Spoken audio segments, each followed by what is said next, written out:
Welcome to the Dive Table. I'm Jay Gardner. And I'm Sarah Miller. So, Sarah, when was the last time you went diving with somebody who you've never dove with before? Oh man, I actually just made a video about this. It was in Playa del Carmen. When was that? Like 2 weeks ago. And I was diving in a cave with a stranger. So Like that was just the two of you? yeah, yeah, Oh, yeah. That was a first for me. I don't typically I don't have a ton of experience as a cave diver. We know this. We've discussed this. But I've always kind of gone with the same people, right? Like I've had a team and I'd always go with them.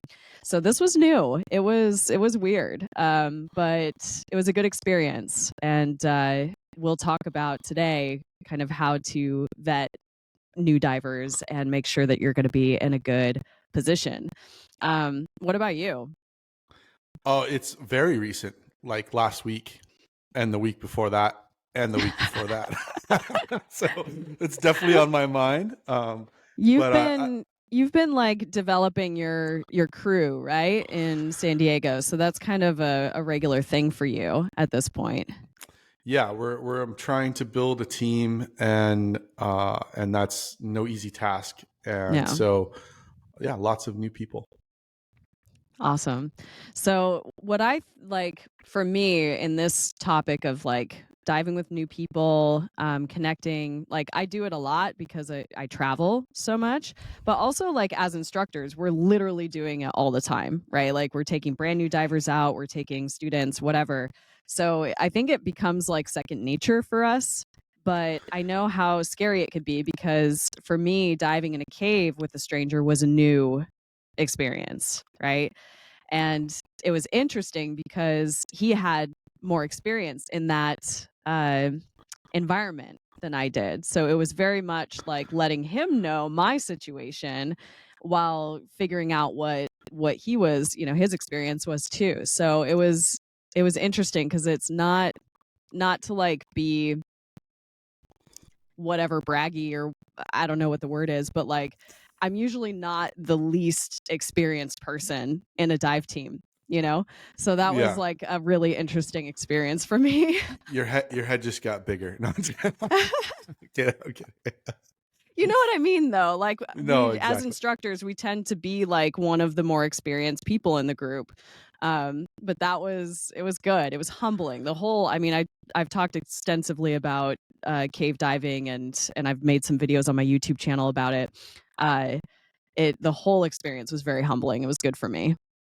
Yeah, that's really interesting because in my prep for this topic, I didn't really even think about the instructor side Mm, of it. I was solely thinking about my own diving and like my fun diving, I guess you can say, which is what hmm. I really want to do. Like instructor mode feels like different. I don't know. I'll have to think It about it as does. we have the conversation because No, it I feel totally more in does. control as an instructor than diving with somebody as a teammate that I've never dove with before.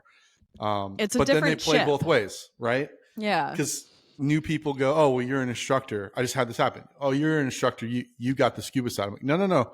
I'm a teammate. I'm not an instructor here." Hmm. So the likelihood my stuff is going to fail or I'm going to have an issue is just as Yeah. great as yours, and so which is also true in the student realm. But I don't know.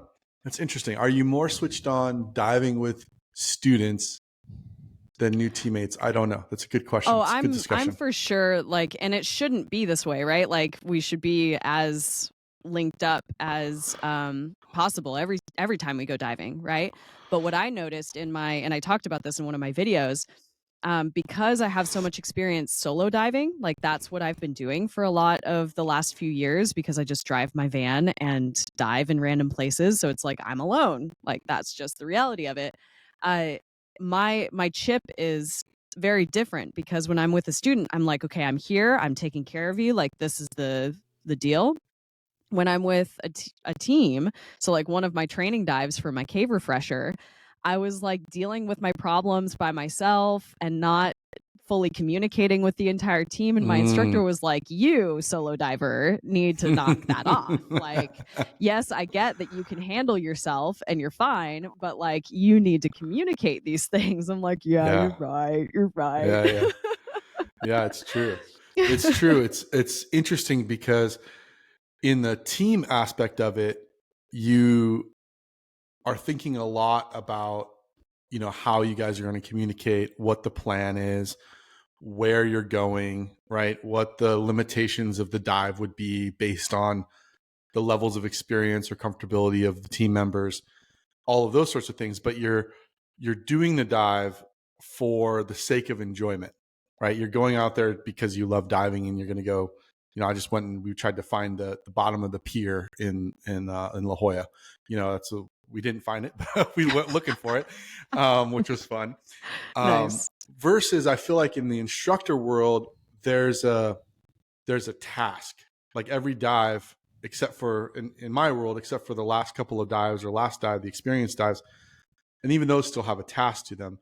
There's something that we need to accomplish, right? Well, and so maybe it's a little bit like my brain's dealing with the cognitive dissonance between, how I approach team diving versus how I approach instructor diving. And you're right, on face, it's diving with new people. Yeah. But it feels different for probably because of that distinction in my mind. Yeah.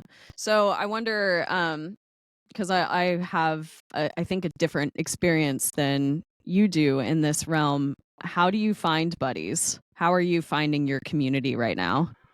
Oh, it's tough. It's actually really been tough in San Diego, and I don't know why. Interesting. You would assume it's not, and I think it's for a couple different reasons. But typically, the way I did it in Texas was really nice because we kind of built a team. We trained together. That kind of brought other people around saying, hey, I like the way that you guys dive. Can I dive with you? And that led to let's train, or I'm going to go take this training. And we just pushed each other. It was a very, very team-based thing. We actually formed a team with a charter and the whole deal there that still exists today. And it was much more organic. We met each other through training and continued to dive together and bring new people in and so on and so forth. Here, it's been interesting because in San Diego, because the approach has been, okay, how do I build relationships with people and just go diving? But what I found is there are a lot of people that either already have their, people that they go diving with and aren't really, I wouldn't say they're not looking, but it's not like an open invitation. Or, you're trying to hub out of a shop, which in a lot of cases, the shop situation aren't people that dive like me or understand me in some ways. So I just haven't found my tribe yet here, I think is the thing. And I've been diving with a lot of people and loved it. And I've just kind of come convinced that it's time to build a team. And that means, training together and diving in a similar compatible fashion. And the reason for that is not, just the recreational side of things, but is I really want to go take more challenging dives here in San Diego. There are really cool things to go see, but I won't feel comfortable doing that, I think, without a real foundational knowledge of that diver and their training and their ability to handle the team and myself and themselves under the water. So I don't know why it's been so hard. It's interesting, yeah, because it's such an active community. I wonder if you just need to like put yourself out there a little bit more. And speaking of putting yourself out there, we are doing Nice we are doing a meetup.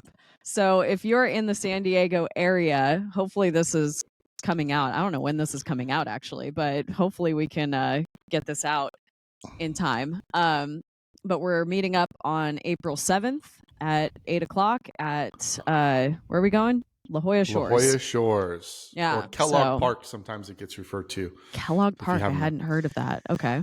Yeah, Kellogg Park is I think the landmark park in the map, like in Google Maps or whatever. Gotcha.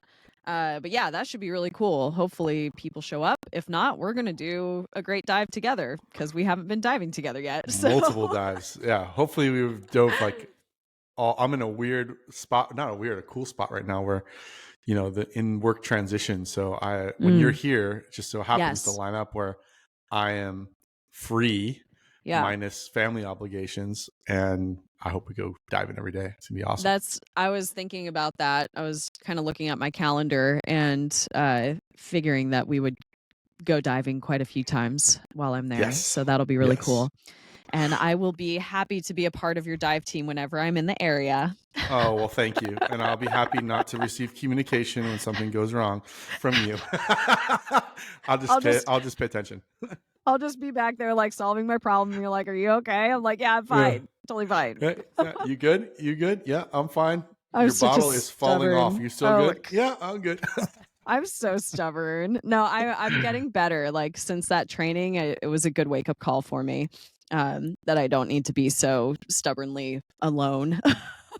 Yeah, that's an interesting topic too. I mean, we're not talking about that here, but it is interesting that, sometimes people look at a team as a hindrance or can be a hindrance, right? I sometimes feel that way just because of my goals for diving a lot of the time. Like I'm making these goofy vlogs. So like who wants to sit around and have me shoot something 15 times so that I get the right, like a lot of times when I'm diving with other people, I feel like I don't get great footage necessarily because I'm trying not to like slow down the team because I know that that's not what everybody wants to do on a dive. Mm. So when I go diving on my own, I feel very free to like be more creative in what I'm doing, and I like that. But what I love about like my community from YouTube and everything is that I am building an easy place to find dive buddies. So like Mm. I'm heading to San Diego, and before our meetup, I'm going to go diving with one of my Patreon supporters. He's like the OG. He and my dad were the first people who signed up for my Patreon community. Like I'm so excited to meet David, and we're going to go boat diving. And Nice. like great, you know? And the same thing with like other places I go, Monterey or Seattle or whatever. Like I have these people, and people reach out to me and they say that they're going to be somewhere, and for the most part, it goes really well. I've had one bad experience where it wasn't. It was a little creepy, and I had to remove myself from the situation. But I try not to let that deter me, you know. For the most part, my experiences with meeting people online has been good, and yeah, it's a Okay. online When you thing. said creepy, I was going, okay, is that on the surface or below the surface? Because creepy is a weird word to use underwater. So I see now it's meeting someone online turned into Yes. creepy things. Okay. Gotcha. Yes. Yeah. And that's just for any ladies out there, that's just a reality that those of us experience when we're on the internet. And it's typically men. We know not all men, but it's something that you have to be aware of. But I do find that meeting people online is a good resource, you know, Mm. like people for different organizations, there are different Facebook groups. Obviously, we have a Facebook group. We need to be more active in it. PS, No like kidding. we're terrible at that. Come on, producer So Daniel, get your stuff together, man. so we need to be more on top of that, because that could be a great resource for people to meet up and find dive buddies, right? Yeah. And same goes for like I work for Reef Check Foundation. They have Facebook groups for the different locations, and that also, if you were involved with Reef Check, like that could be a way of finding buddies, right? Yeah. And then the whole thing that we wanted to talk about is what to do with them, right? Like Yes. how What do you to do with them? deal, yeah, like how to deal with this brand new person that you don't know. Like what I have my answers, and I've made a video about this too, but I'm really curious what your like what's your go-to sort of like, okay, here's this brand new person, and like what do you do with them? Yeah, well, funny enough, like I said, the last few weeks I've been diving with a lot of new folks Yeah. that I met. I guess one I met through my daughter's Girl Scouts troop, Cute. Oh my Brownies troop. gosh. I He's love it. he mentioned he's a diver. They were here. They do the meetings here at our house, and so we get to talking about diving, and we went out. And then the other one I met actually through a business actually, sending out some emails. So I guess kind of online, but he had subscribed to something, and I sent out an email, and he hit me back, and I thought we were going to get together, have coffee, talk about business and what's next and transitions and things like that for me. And all he wanted to talk about was diving, which is amazing. And he has a boat, which we're going to hopefully go diving off of while you're here. Like Yeah, so we went that's out. what you want. That's what Exactly. you want. Oh, it was a blast. But you never want so to own the boat. You want the friend with the boat, right? I say that as someone who's looking to buy a sailboat. Yeah, don't do it. I owned a boat so for 4 years, and a wakeboard boat. So it was our COVID relief plan. Yeah. In Texas, and it was awesome because we could go out on the lake, and it was a COVID friendly, activity because it was just us, and it was outside. And the only challenge was finding a launch ramp to launch at, and owned it. Loved it, and it was true what they say. The happiest days of a boat owner's life are the day you buy it and the day you sell it. Yeah. I sold it. I was happy. Like, I was happy that it was off of my hands and we were moving back to California. I also was a little sad. Like, I remember walking away, taking pictures of it, going like, I'm going to miss you. Like, you gave us a lot of fun, and okay, it's time to say goodbye.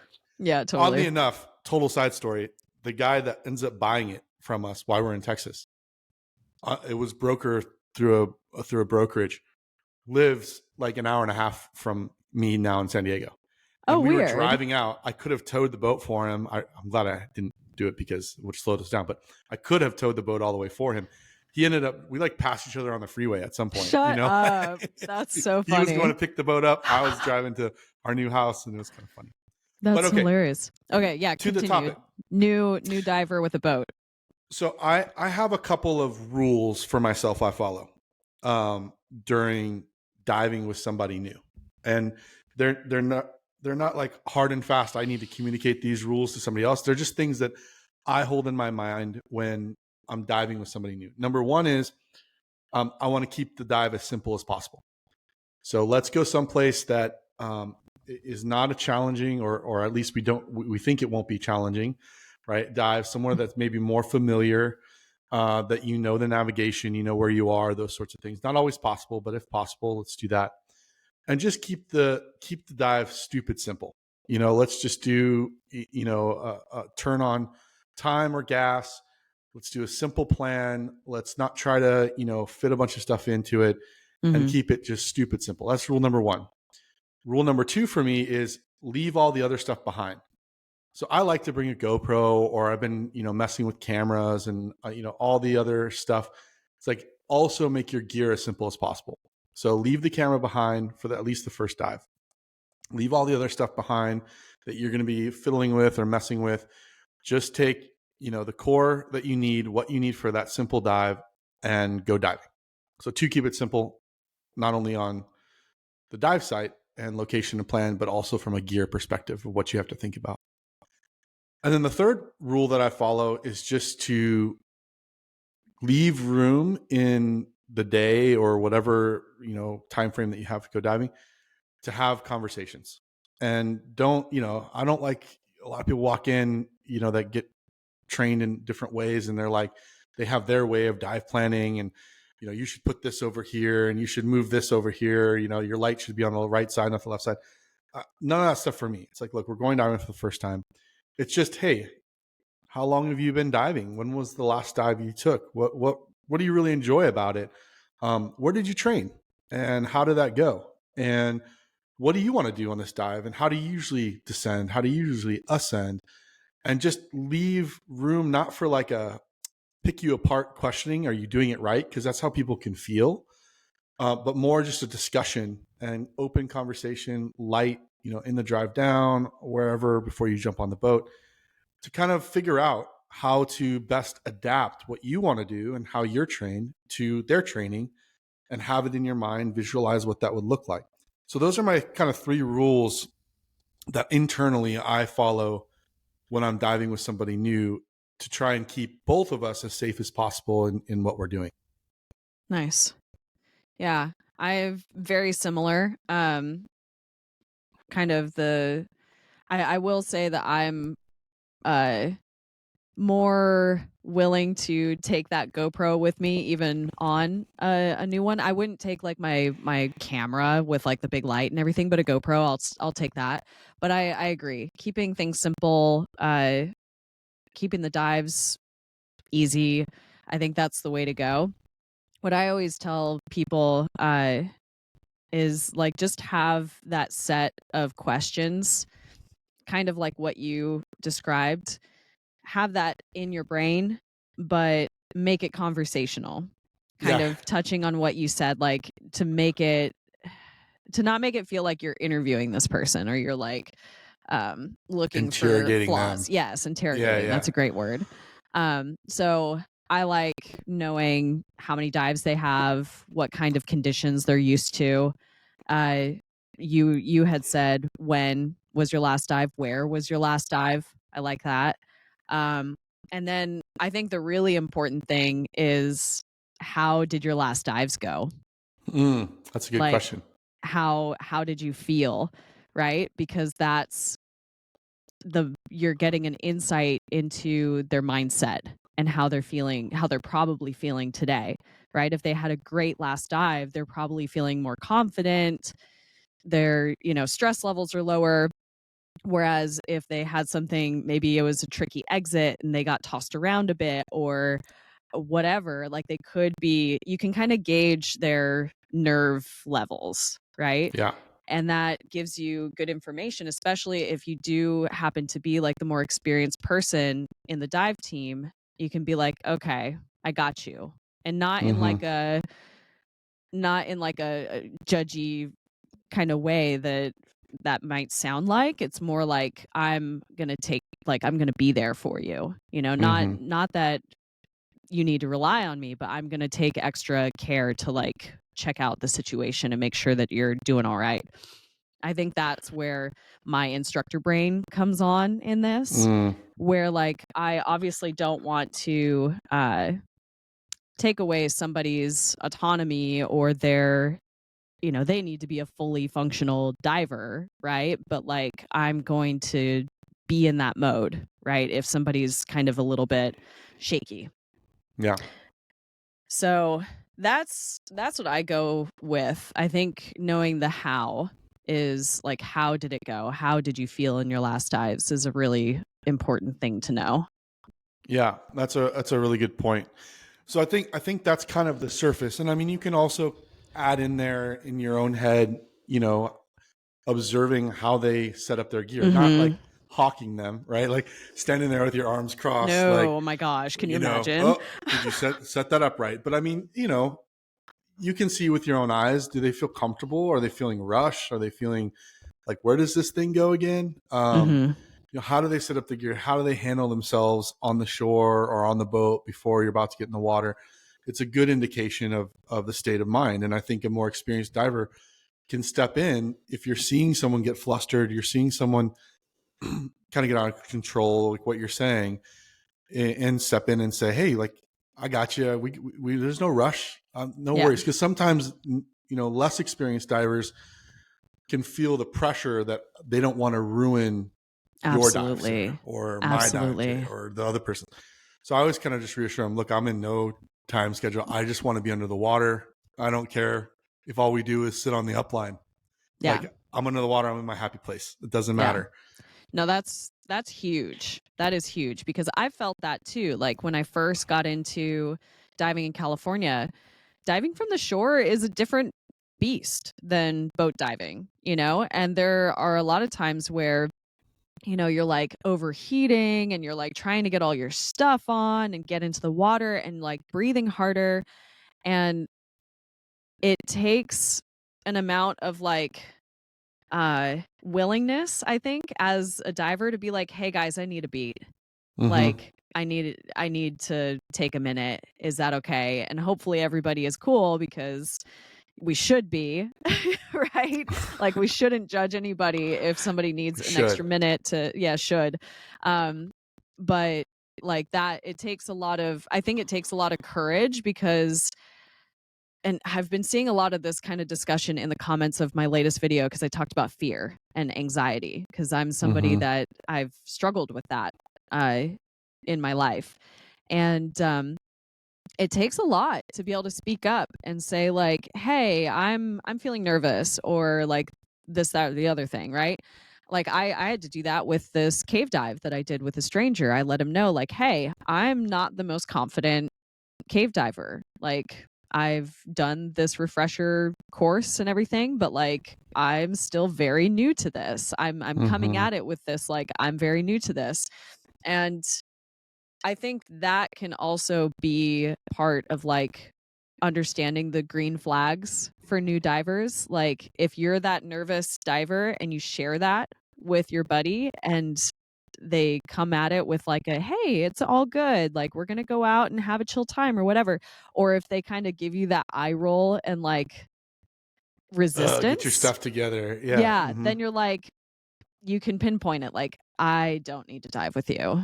Like Yeah. this is Or not that a relationship that I or that want to have. requires an extra beat, right? Okay. Yeah. Like I need more time. Yeah. Yeah, and that kind of knife cuts both ways in some ways. That as the more experienced diver, you can feel pressure that you need to have all your stuff together and be squared away and all those things.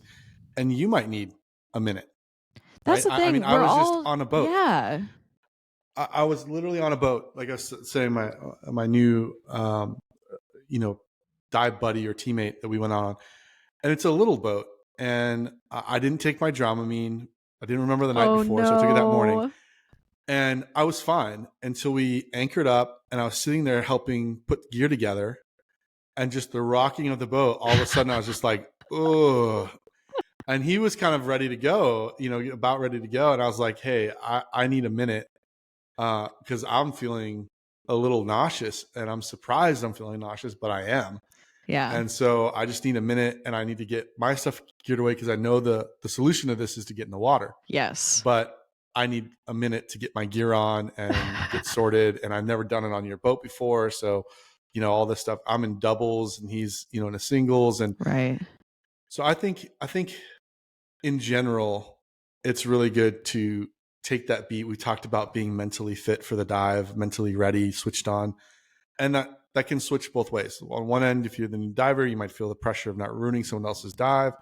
If you're the more experienced diver on the team, you may feel the pressure to be perfect or get it all right or have all the answers. And you might need a minute. And so I think it's important to just come together in those, pre-dive moments and make sure, check in, take a beat, like you say, before you're diving with someone new. I mean, it's you're going into a risky environment with someone you've never done it before with, and that inherently creates more risk. So I think Yeah. that's good advice. I think also like we're hearing a lot of, I don't know, in this conversation of like sort of expectations, I think, on both sides of like being a Mm-hmm. newer diver, being a more experienced diver. Like, I think we all need to come into these situations with kind of trying to have sort of a clean slate, right? Like understanding where each person's experience is and where their mind state is, but like just giving both people or all of the people in the team grace, right? Mm-hmm. Because every day is going to be different. Like we both have a decent amount of dives, but we have bad days, Oh right? yeah. So like it happens and every day is a new adventure. So like coming into it, especially when diving with new people, with this mentality of like this is a new experience for everybody and we're all just here to take care of each other. Like mm-hmm. I think that's like a good way of going about it. Yeah, I absolutely agree. And I think too that we kind of covered some of the, in the truck or on the way. We talked about setting up gear, trying to get in the water. I think there's also that beat once you get in the water, because at the end of the day, the water doesn't lie. I always say that. Once you're in the water, I mean, you tell me your whole story in 5 minutes of me seeing you underwater, and me too. I Yeah. tell you my whole story in 5 minutes of seeing you underwater.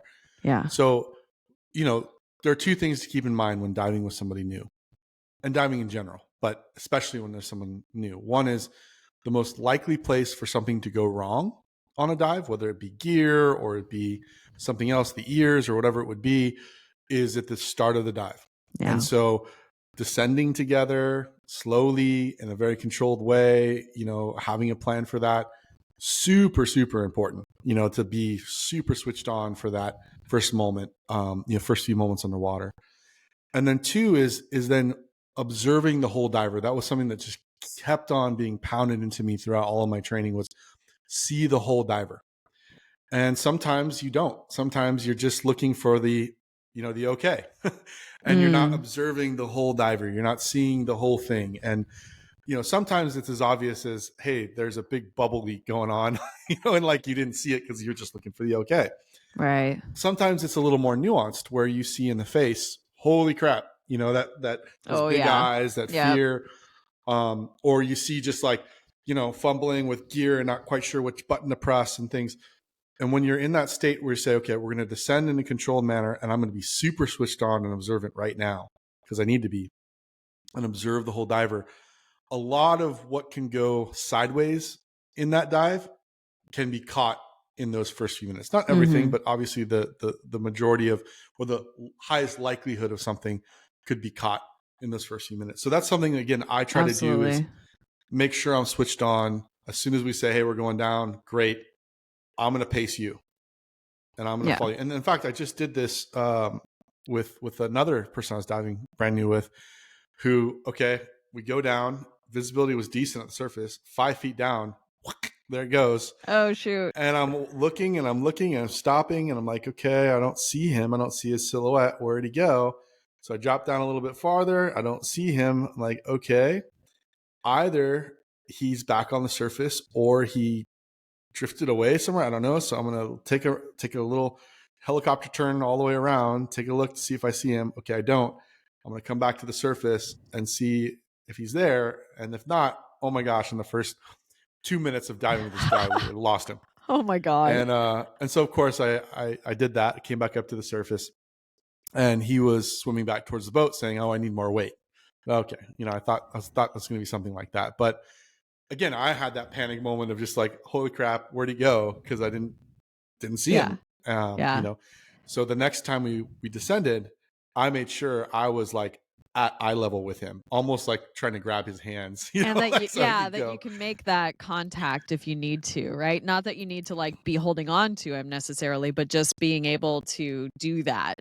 I think that's wildly helpful, especially in low visibility. That's a great point. The beginning of the dive is always a tricky part, especially with somebody who's maybe diving with new gear or hasn't been diving in a while. It's also like, and I noticed this with some buddies, really important with a new buddy, and we should probably be better about this just in general. And I say this as the solo diver who probably isn't the best all the time, but we should be more aware, right? Like, I feel like there's a lot of us that kind of get sucked into whatever we want to do during the dive, like especially those of us with cameras.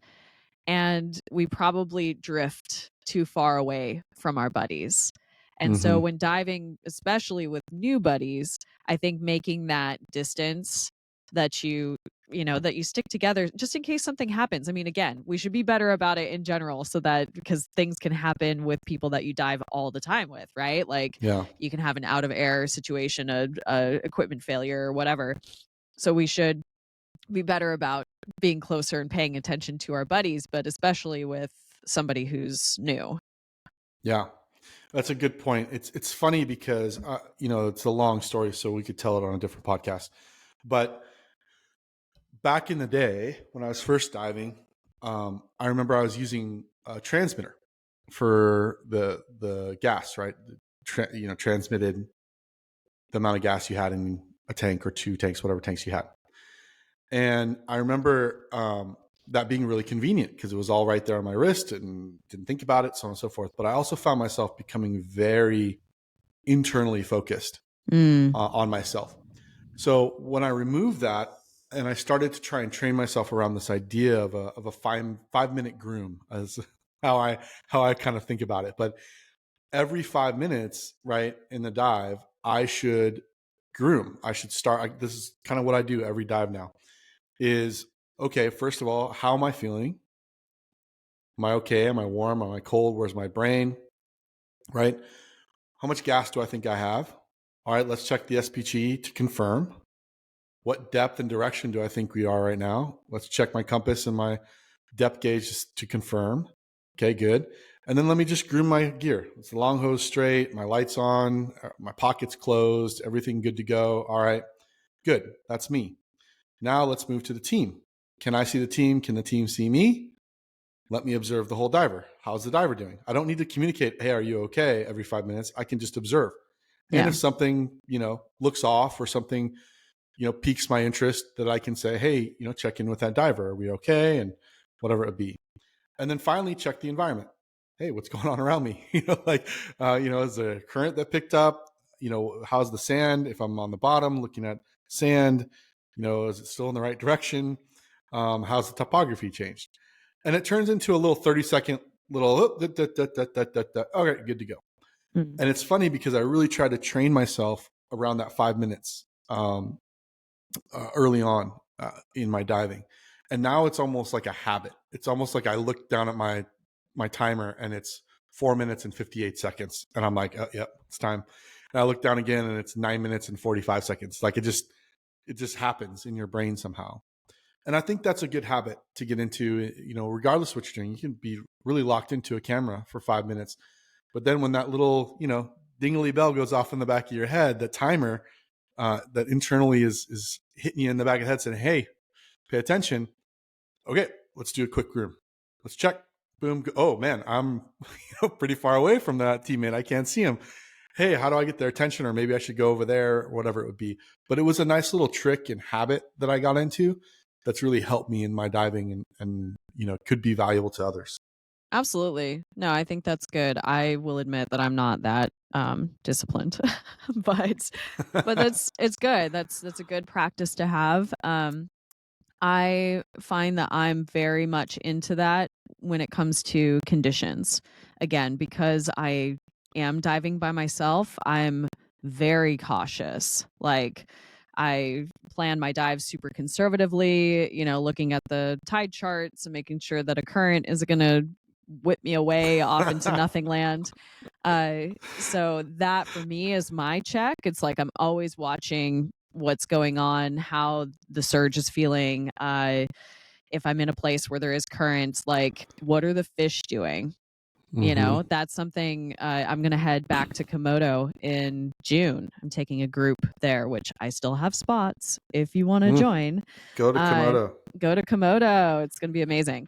But that place, man, woo, woo, things can change real quick. Like, it's wild. And if you're paying attention, you can see it coming because the fish don't lie. Yeah. You'll see their direction change and you are like, okay, oh, we're like, there's a down current. Let's not go there. Right. Mm-hmm. They'll just disappear from an area, or you'll see them, swimming up against it and then trying to get out of it. And you're like, oh, that's a place where I don't want to be. Mm-hmm. Mm-hmm.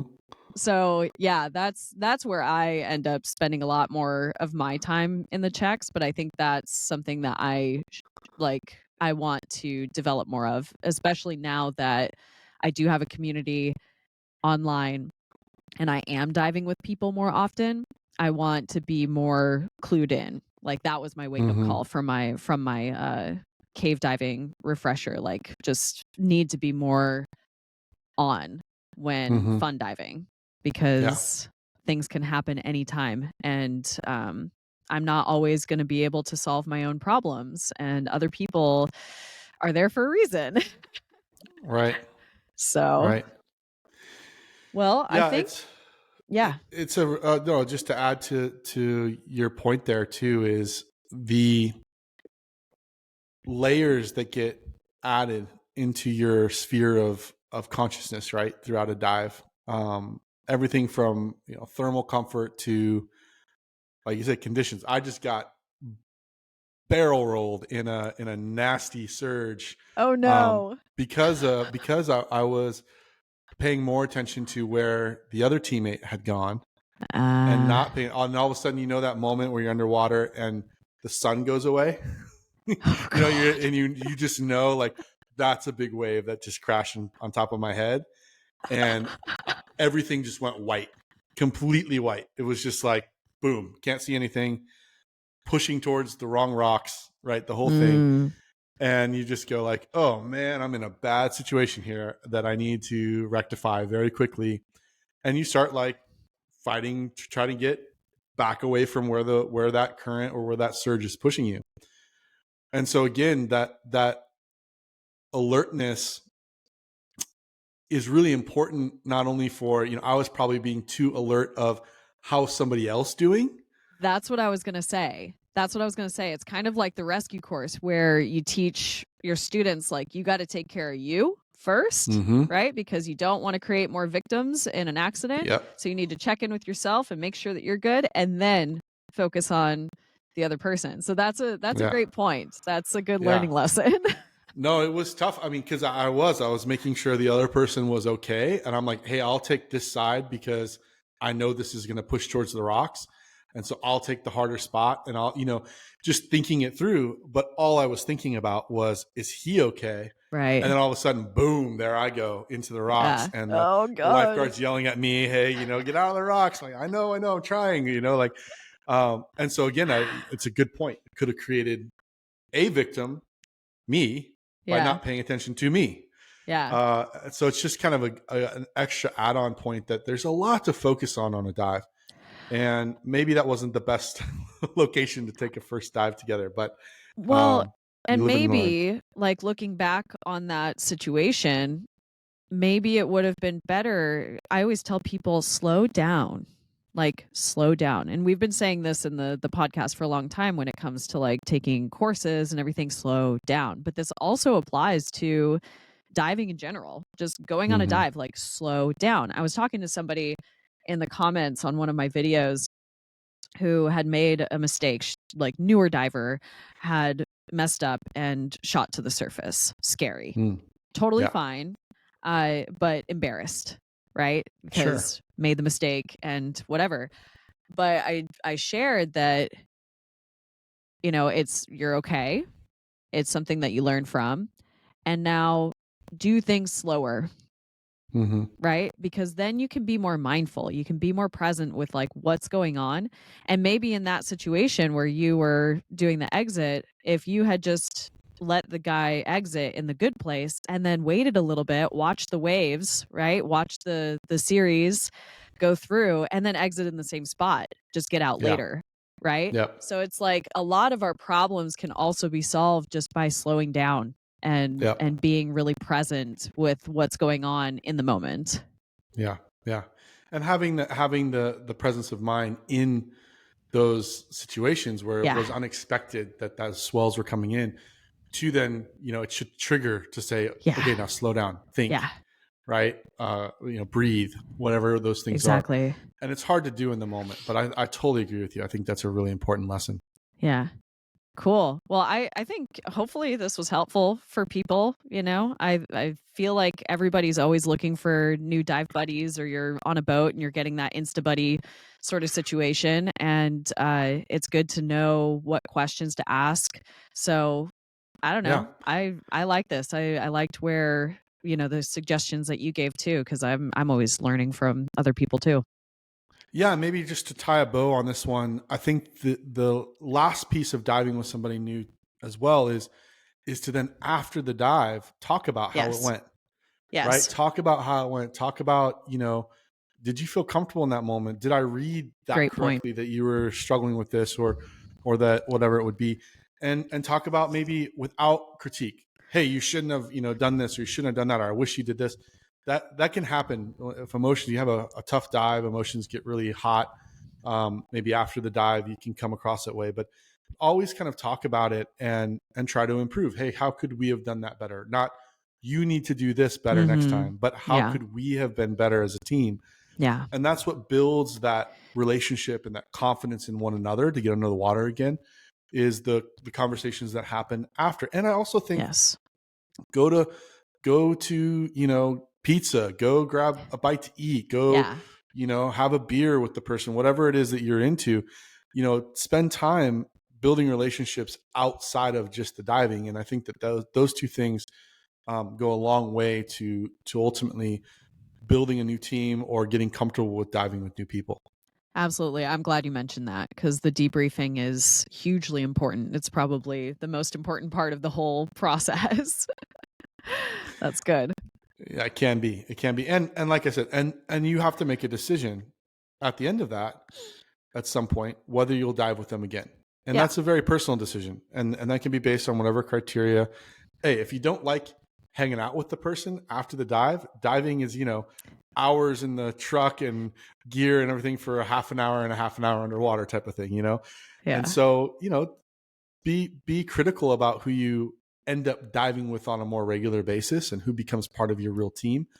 But I would say, remain open to diving with new people all the time, because that's how you discover, new people and new joys, and they open up. They might be really into wreck diving and you weren't really thinking about it, but man, you'll go along and wow, I really enjoyed wreck diving or whatever it would be. So I think that slow down, calm down, and be open, but also be discerning about how you move forward is really important. Well, yeah, I mean, we're all out here to have a good time. So if you're not enjoying the people that you're diving with, like, why? Why keep doing it? Like, because I have so many else, Sarah.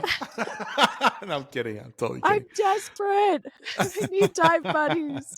We're gonna do it. We're gonna find a good community. Come diving with us whenever we're in San Diego. Do it. April 7th, 8 o'clock. Oh, it's good to mention too. I had someone made the comment. We'll be there all day. So if you can't make it at 8 a.m., no worries. Just come whenever you can. I mean, I'll if have you my show van. up at 5 o'clock, we probably aren't going to be there at 5 o'clock in the afternoon. But I might still be there. Sarah might still be there. Who knows what's going to happen? But at the very least, show up, bring your gear, go diving. I mean, I'm going to make sure we have plenty of tanks to go out and have fun and but you're not providing tanks, right? No, I'm not providing tanks. Okay, so make that clear. Not providing any gear. Everybody has to bring the gear. Or any instruction. Yeah. Or any. We're just gonna hang out. I'm gonna make some coffee and we'll just see how the day goes. But and I think we're gonna record an episode throughout the day. So a mobile little episode. And so if you want to be on the show, show up. We'll have our little mobile microphones out there. This is gonna get wild. It is. It's gonna be wild. Who knows how this is gonna go? And it might just be you and me. It might. I'm okay with that. We are, sitting by ourselves. We have no friends. It's we have cool. no friends. The ocean didn't come to bear today because we can't go diving because of king tide. We're just sitting here in Sarah's van, wishing of what could have been. Hey, I have a good time every time I'm in La Jolla Shores. So whatever ends up happening, it's gonna be fun. We'll fly a drone. I don't know. We'll have drinks and food and stuff. It'll be good. That's all that matters. All right. Shall we call it? Yes. You know where to find us. We have a website, emails. I guess I should actually say it, right? It's up to you. I don't. Yeah. I think we're supposed to record a whole promo for the end of this that we haven't gotten to yet, but we will at some point. We're terrible at this, man. Divetable.com, right? That's the dive table, yeah. The divetable.com. Reach out to us. We have a Facebook group that we're going to try to be more active in, and I'm nailing this. This is like our list of things we wish we did better. I wish I was better at math as well. I'll just put it out there. We're gonna end this. It's terrible. We're gonna get our act together at some point. Actually, I don't know. I think it's hopefully it's endearing. Hopefully we don't. Hopefully we just continue down the path we're going and get better at having conversations. I don't know. But yes, go to the website, send us an email, show up in San Diego if you can. And that's all. Okay, love you. Bye.